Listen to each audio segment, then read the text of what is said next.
If you were going through hell, you needed to be in church more than when you are tiptoeing through the daisies, dancing through the daisies. When adversity comes, when you're in the middle of discouragement, you can almost check out and walk off. I can't tell you how many people I've talked to in the lobby after service, and they say, "I'm sorry, Pastor, you haven't seen me in a long time. I have just been going through hell. But I'm back now. I'm doing a lot better." And I think to myself, if you were going through hell, you needed to be in church more than when you are tiptoeing through the daisies, dancing through the daisies.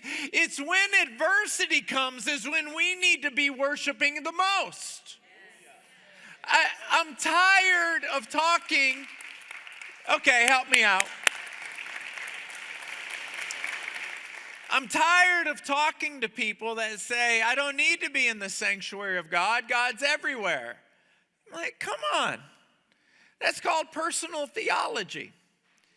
In Psalms chapter 26, verse 8, David says, "I love to be in the house of the Lord because it's where his glorious presence dwells." Yes, God is everywhere. He's omnipresent. But there's certain places on earth where he says, "You're going to feel me here in ways that you're not going to feel me anywhere else." And when these seasons come, when these troubles come, where the discouragement comes, you can miss an opportunity, just like Thomas, when he was discouraged because Jesus had died, he ran. He backed out. And you can check out without anyone knowing. You can check out. You begin to build distance, either emotionally or spiritually. And a lot of times you check out spiritually before you check out physically. Do you know that the average person comes to church one time every 6 weeks? Now, this person believes that they come more often than that, but they don't. The scariest thing about that is that means that their children are only coming once every 6 weeks. Their children. And where do you think these children are going to end up?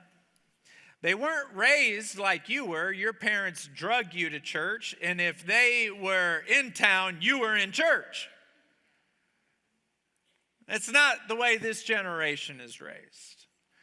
They come to church when they feel like it. They come to church when it's convenient. They come to church when they have nothing else to do.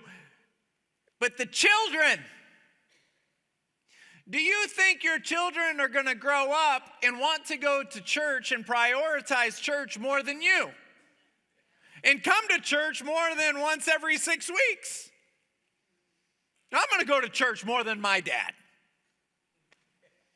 I'm going to go to church more than my parents. I'm going to go to church more often. Do we really think that's going to happen? It does happen. Some of you are heroes in the faith because your parents didn't go to church, but you're here today. You're a hero in the faith. My father's a hero in the faith. That's what happened to him. But when a parent does not raise their children in church because they don't prioritize it, they're teaching their children what to prioritize in life. And when they teach their children, the Sabbath is a day of rest, and so we're going to rest as a family. You don't rest physically, you rest spiritually. That's why you can sleep for 12 hours and wake up tired. That's why you can go on a vacation and come home and you say, "I need a vacation from my vacation." You don't rest physically, you rest spiritually. If you're in this room, there's only certain times where I want you to feel convicted, and this is one of them. Because you know better than that. You know better than that. You know better than that. And so this is the option that Thomas had. He bailed. He was gone. Here's the second option. The other option is to capitalize on the moment. Joshua got thrown into a situation and he was incredibly afraid. He was discouraged. He had to take over from Moses. Could you imagine? Moses dies and now everyone's looking at you and say, okay, you're the next Moses? Yeah, right. Bye-bye. Me. This is what Joshua had to do. And in Joshua chapter 1, verse 9, the Lord tells Joshua, this is your moment. He says, do not be afraid or discouraged, for I am with you, and I will be with you wherever you go. For those of you that are afraid and discouraged, I want you to know this verse. It's in John chapter 14, verse 18. Where he says, I will not leave you as orphans. I will come to you. There are in the seasons where we feel alone, we feel discouraged, and we don't know what to do. We just feel like we're lost. The Lord sees those seasons and he says, I will not leave you there.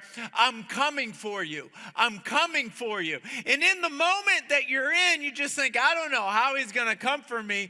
But let your past encourage you in the present. He's always come for you. He will come for you now, and he will be there for you in the future. Does anyone believe in that? Come on.